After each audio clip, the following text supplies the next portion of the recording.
Presidente da Câmara pede que Comissão de Constituição e Justiça vote o mais rápido possível denúncia de corrupção contra Michel Temer. Presidente da CCJ e relator da denúncia criticam substituições de membros da comissão. E esta edição destaca também: Comissão de Meio Ambiente cria selo de eficiência no consumo de água para eletrodomésticos e aparelhos sanitários. E seminário realizado na Câmara debate a violência contra idosos. No Brasil, são registradas 170 denúncias de agressão por dia.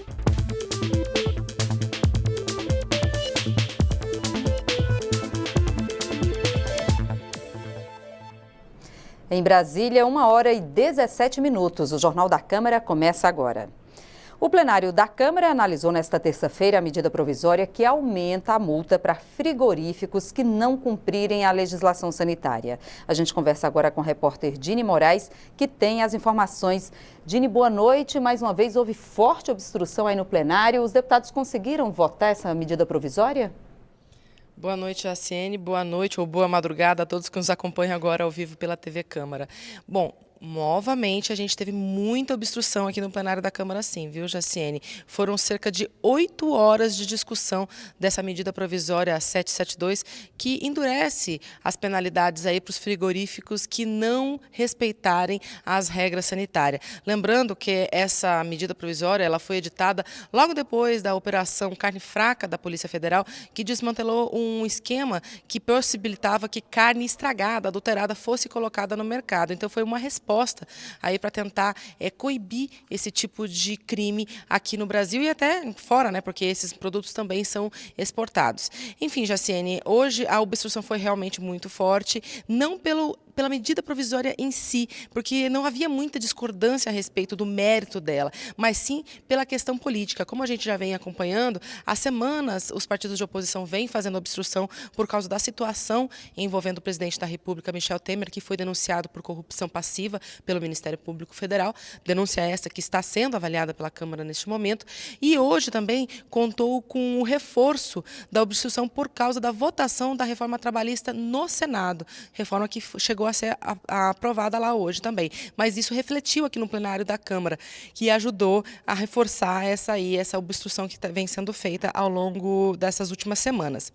Bom, a discussão foi bastante acalorada em alguns momentos e a gente pode conferir um pouquinho dela na reportagem. Como nas semanas anteriores, a votação começou com obstrução dos partidos de oposição e o governo tentando dar seguimento à pauta. Vamos votar. Não vamos obstruir, porque nós precisamos fazer com que a economia continue melhorando. Para que atrapalhar tanto o Brasil assim? E ainda por cima quer trazer o Lula de volta. Coitado do povo brasileiro, meu Deus. Presidente, para contraditar, presidente. Presidente, a obstrução é legítima e o que o deputado do PMDB não entende é que quem está atrapalhando o Brasil é o presidente do PMDB. É o Temer. O Temer está denunciado por corrupção passiva. Sabe o que é corrupção passiva? É crime comum. Os debates também se dividiram com os discursos sobre a aprovação da reforma trabalhista no Senado. É com muita alegria que registro aqui no plenário a votação aqui no Senado por 50-26, aprovando a modernização da legislação trabalhista. Vai ser muito bom para o Brasil e para gerações futuras. A partir do momento em que você diz que o negociado vai prevalecer sobre a legislação, você está jogando a CLT na lata do lixo. Jaciene, essas 8 horas aí de processo de discussão e votações aqui no plenário da Câmara não foram suficientes para chegar na votação do mérito da medida provisória.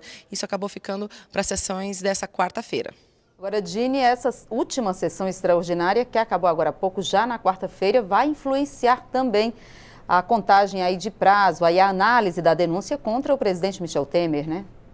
Vai sim, Jaciene. Se, por um lado, o governo não conseguiu concluir a votação da medida provisória 772, por outro, ele conseguiu alcançar um dos objetivos, que é a contagem de prazo para permitir a votação, o início da discussão e votação da denúncia contra o presidente da República lá na Comissão de Constituição e Justiça. Eu já explico. Foi feito um pedido de vistas dessa denúncia, né, do relatório do deputado Sérgio Sveiter. A partir do pedido de vista, são necessárias 2 sessões do plenário para que seja, então, permitida o início da discussão para depois haver a votação lá na CCJ. E essas 2 sessões foram alcançadas agora, com essa sessão do plenário que foi registrada a partir da meia-noite, o que permite, então, que essa discussão na CCJ comece a ser feita a partir das 11 horas da manhã. Se não fosse feita essa sessão depois da meia-noite, seria necessário fazer uma sessão deliberativa aqui no plenário, ou seja, uma sessão com votação, antes das 11 horas da manhã, o que seria meio difícil por causa da alta hora, né? Agora já tinham passado de meia-noite, a discussão, foram várias horas de obstrução, então seria difícil mobilizar a base governista para chegar aqui antes das 11 horas da manhã, dando aí o quórum necessário para início de uma sessão deliberativa. Enfim, vai se começar então esse processo todo lá na CCJ e o líder do governo aqui na Câmara, o deputado Lelo Coimbra, conversou comigo e disse que a base governista está trabalhando para que essa votação da denúncia contra o presidente da República seja concluída na CCJ na quinta-feira e no plenário da Câmara na sexta-feira. Tá certo, Dini. Vamos acompanhar. Muito obrigada pelas informações. Boa noite, Jaciene. Boa noite a todos. O presidente da Câmara, deputado Rodrigo Maia, fez um apelo para que a Comissão de Constituição e Justiça vote o mais rápido possível o parecer que autoriza o Supremo Tribunal Federal a processar o presidente da República. O PMDB anunciou que vai punir os deputados que votarem contra Michel Temer. Já os partidos de oposição pediram que Maia só marque a votação em plenário para a primeira semana de agosto. Nós queremos que o país discuta, que seja feito vários debates no plenário, que todo mundo possa debater, os partidos, os líderes e os deputados. Não queremos nada afogadilho, nós queremos que a denúncia seja tratada no seu devido rito. Terminado na CCJ, nós sugerimos ao presidente que a denúncia fosse votada no plenário na primeira semana de agosto. A votação no recesso é uma votação dos sonhos de Michel Temer. A votação deste processo durante o recesso é a data dos sonhos de Michel Temer. Então eu estou defendendo, quer dizer, pode suspender o recesso? Pode, para votar outras coisas. Não para votar este processo que permitirá ou não que Temer seja julgado pelo Supremo Tribunal Federal. Eu sinto hoje uma disposição muito maior para o embate, para a disputa e isso vai nos ajudar muito a conquistarmos a vitória. A bancada está motivada. O importante é que a comissão comece amanhã os trabalhos, acabe o mais rápido possível para que a gente possa colocar no plenário. Se possível essa semana, se possível no início da próxima semana, o que do meu ponto de vista pessoal nós não podemos é deixar essa matéria para agosto. É minha opinião. Agora, é apenas uma opinião de mais um entre 513 deputados, porque como o quórum é de 342, é muito difícil, né, a gente atingi-lo com a oposição fazendo obstrução. A gente sabe que isso vai acontecer, é legítimo, mas o Brasil, do meu ponto de vista, precisa tomar uma decisão, dar uma resposta ao pedido do Procurador-Geral para que a gente possa votar nossa agenda de reformas. E o presidente da Comissão de Constituição e Justiça, deputado Rodrigo Pacheco, disse que espera votar a denúncia contra o presidente da República, Michel Temer, até sexta-feira, mas negou que o governo tenha pedido pressa à comissão.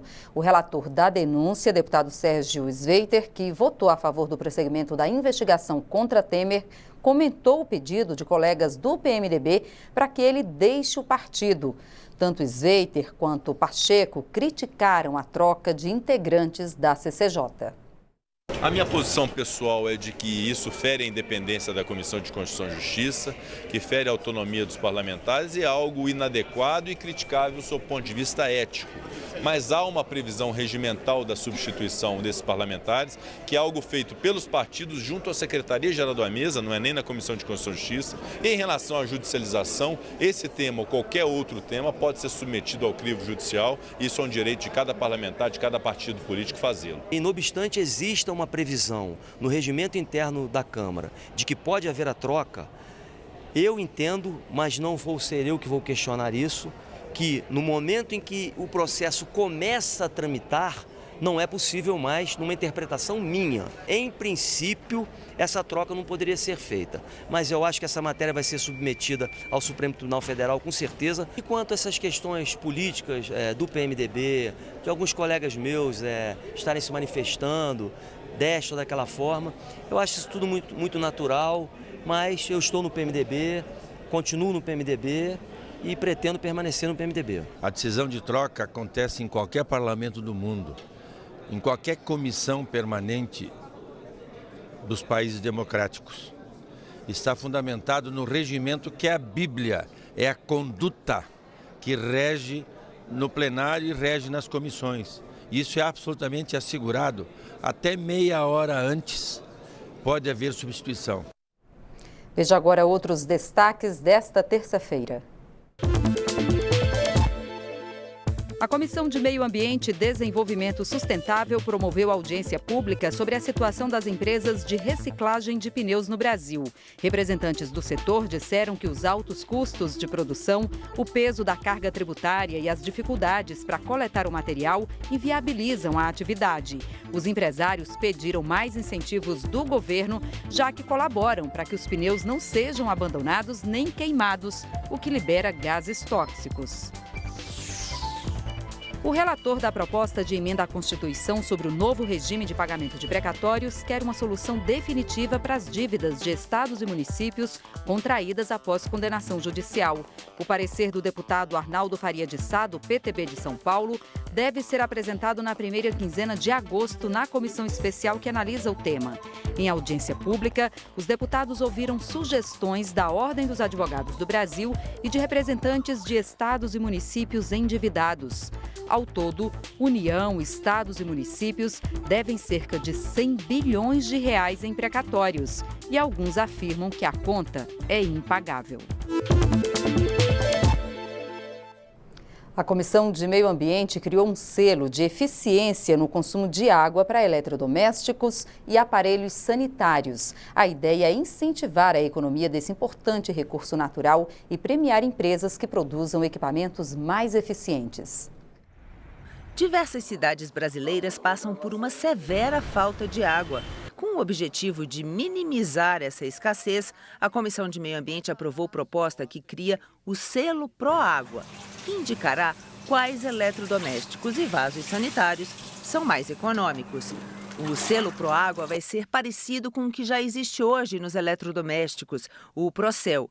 O autor garante que, com a aprovação do projeto, não haverá aumento no preço para o consumidor final. Todo o intuito na criação desse projeto não foi para onerar, ou seja, aumentar preços de produtos, e sim mostrar a eficiência desses produtos na utilização de água.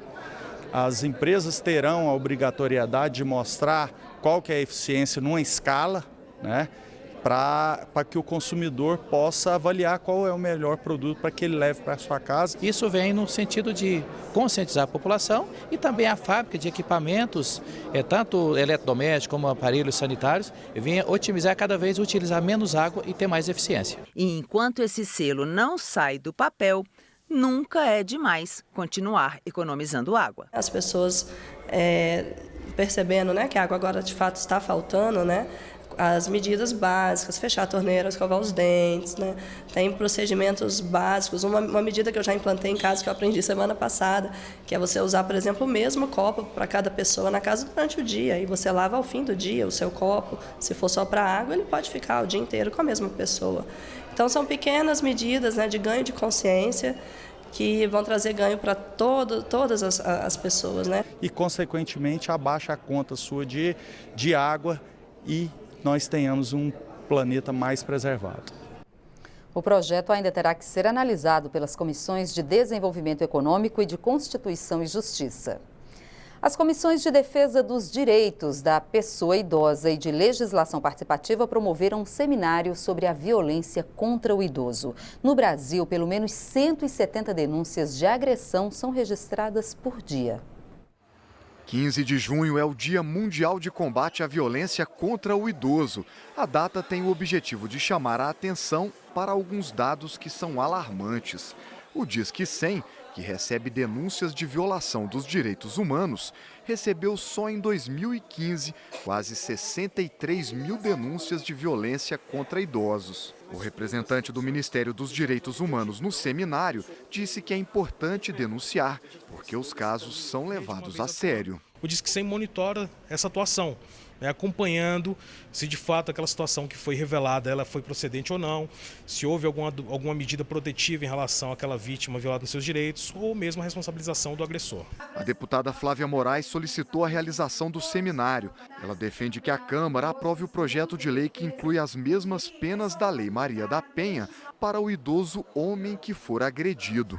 A deputada também afirmou que a Câmara precisa tornar lei a proposta que combate a chamada violência financeira. Quando o idoso, pressionado pela família, contrai 1, 2, 3 empréstimos, quando ele vê, a renda dele está toda comprometida com o pagamento de empréstimos. E, através desse projeto de lei também, se houver uma decisão judicial, a empresa, a instituição financeira que não verificar a capacidade de endividamento da pessoa idosa, essa decisão judicial vai poder cancelar o contrato de empréstimo consignado e quem vai sair no prejuízo vai ser a instituição financeira. A aposentada Maria Tavares, que mora em Brasília, foi homenageada na reunião por ser considerada um exemplo de vitalidade. Ela já tem quase 90 anos e participa do coral do SESC em Brasília. Eu sou de arritmia, eu tenho pressão alta, tudo isso tem, né? Mas eu não tô nem aí.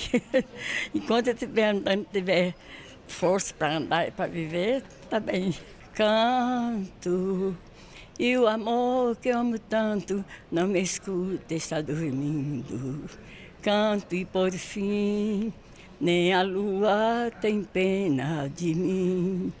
Pois ao ver de quem te chama sou eu, entre a neblina se escondeu. Se você presenciar uma agressão contra um idoso, para denunciar é só ligar no Disque 100. E esta edição termina agora. Para outras informações ou para rever nossas reportagens, é só acessar a nossa página na internet. O Jornal da Câmara volta amanhã. Até lá. Tchau.